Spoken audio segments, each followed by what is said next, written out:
guusha noloshu waa in aad ku dhigtaa boqoradaadii ifkaada ugu jecleed. haddii aad boqorada ifka ugu jecesha aad gacanta ku dhigto waxaa dhici karaysa inaad ku guulaysato falaawaro aad iyo aad u qurux badan. haddaba falaawaradaas waa kuwee?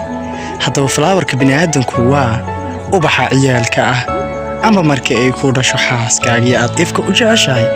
haddii aad jeceshahay inaad guusha gacanta ku dhigto haddaba ku dadaal in aad xaaskaaga mar walba aad ka dhigto sida calanka uga bibido samadaas. haddaba ku guulayso barwaaqada xaaskaaga. waa anigoo ah Baay Aways Pro. fadlan subscribe inoo saar bartii. haddaba ogow, haddii aad talenti leedahay amba waxyaabo qaarkood aad khibrad u leedahay si aad nolosha uga gaadho guul, waxaad ugu baahan tahay in aad khibradaada aad iyo aad u soo bandhigto bulshada. waxaad ku guulaysanaysaa bulshada qalbigooda. si aad u soo jiidato waxaad samaysaa mar walba waxyaabaha aadka khibradda u leedahay kuna soo bandhig baraha bulshada. haddii aad ku soo bandhigto baraha bulshada waxaa dhici karaysa inaad ku guulaysato. kulley waxaad yeelanaysaa cadow ama kuwa kaa soo horjeedo.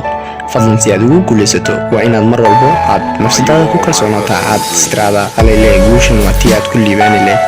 Baay Aways Pro. Welcome to my YouTube Aways Pro.